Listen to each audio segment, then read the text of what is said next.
What is multidimensional flow? Hi, I'm Dr. Waters, and welcome to Game Design With. Alright, so before we begin discussing multidimensional flow, let's cover the basics of what flow and synergy is in game design.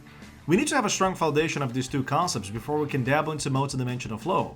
However, if you're already well versed with these two topics, click on the red pill to jump to part 2, where I'll talk about multidimensional flow. That said, here's the basics of flow. Flow is a theory proposed by psychologist Mihaly unpronounceable last name and others. In Mihaly's book Flow, The Psychology of Optimal Experience, he outlines the idea that one can achieve a flow state when deeply engaged with an experience. You know when you played a game that completely absorbed your attention? Time just flew by, your phone was ringing, the house could have been on fire and you still wouldn't notice a thing? That feeling of being disconnected from everything but the game? That is flow. Or, as my neighbor calls it, the zone, man. When he's high, on a Tuesday. When playing a game under flow, you feel as if you're completely under control of the situation. You aren't even thinking, I'm gonna press the A button to jump over this obstacle, but instead, it's as if you and the game are as one. As Mihaly puts it, this feeling is not just a fancy of the imagination, but is based on concrete experience of close interaction with some other, an interaction that produces a rare sense of unity with these usually foreign entities.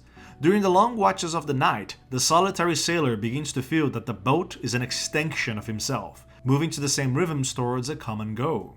Flow can occur in any activity: sports, spraying, sculpting, cooking, sex, and even, yes, games. For a game to induce flow, the following criteria applies. The player has feedback over their actions. Am I doing the right thing? Is this what I'm supposed to be doing? Alright, you know what? Screw this game. The next one is the player feels that they are under control. Why are these controls so clunky? I mean, come on. Fly through the freaking arc. Alright, you know what? Screw this game. The player faces a challenge they believe they can accomplish. Alright, you gotta be kidding me. This is the first level and I can't beat it. Come on, seriously. Fine, screw this game. The activity has clear goals. What am I supposed to do? Seriously, I'm flying through the arcs. Why would Superman, why would the son of Krypton be doing this? What is the point of all of this? Screw this game. Lastly, the subject is able to concentrate fully on the activity. Screw this game. Not every game needs to abide by these rules to create flow, but in general, good games are excellent in creating these conditions. However, that's half the trick. The other half is being able to sustain flow. To do that, here's a graph known as the experience fluctuation model. For this video, since we're going through the basics of flow, we use the simplified version of the flow graph. So as you can see, the x-axis represents the skill level that the player has over a craft.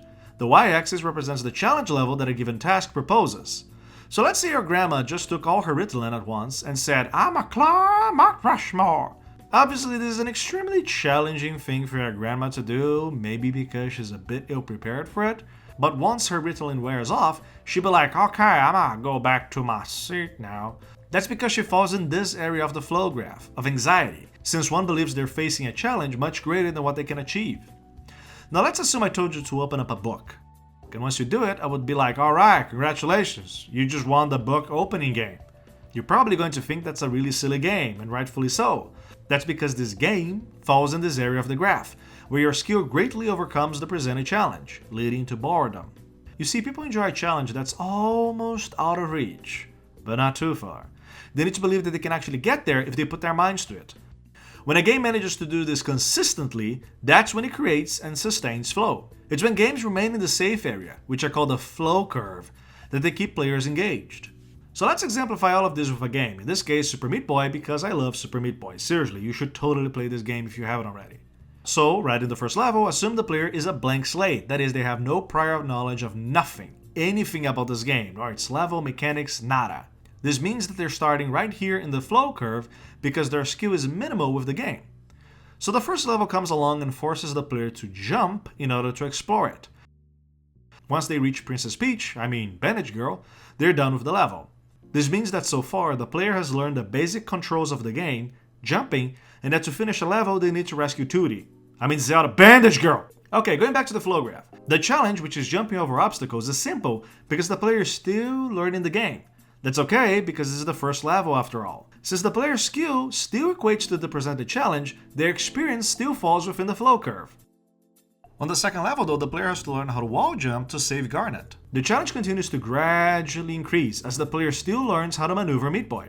On the next level, the player has to jump over this, oh boy, there's one big gap here. I don't know if we can make this jump. There's no timer nor any sense of danger, so the player can attempt to jump over this at his or her own pace. Remember this point, because I'm gonna totally revisit in a couple of minutes. You understand why it's super important. With this new layout, the player will learn that A, they need to learn a new way to go over this obstacle, and B, the game is gradually getting harder and harder. It's not going to be an easy ride.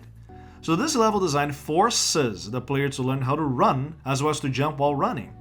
With the combination of these, the player understands that sprint jumping leads to covering larger gaps than regular jumping. Okay, hold on. I'm gonna pause the song right here, right now, to re-emphasize this point.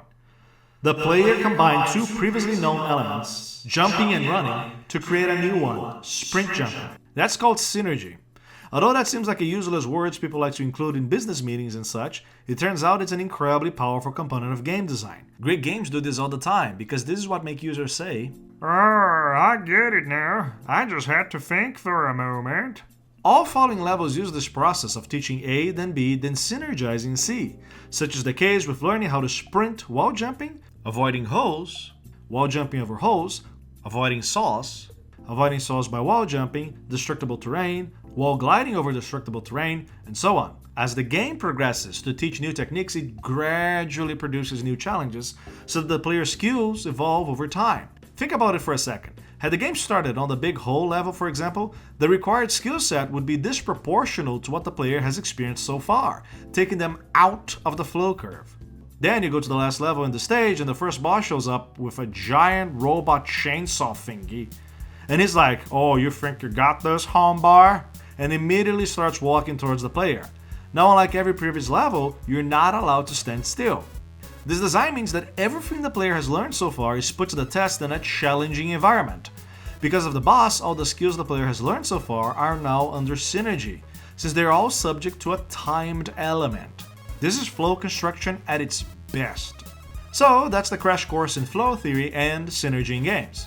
Now that we covered the basics, we can talk about a more advanced topic, which is multidimensional flow. Click on Meat Boy to watch part 2 of this video. While you're at it, click on the subscribe button as well to get more content like this. Also, before you go to the next video, which games you feel have great synergy and flow? Drop a comment below, because I'd love to hear your thoughts on it. See you on part 2.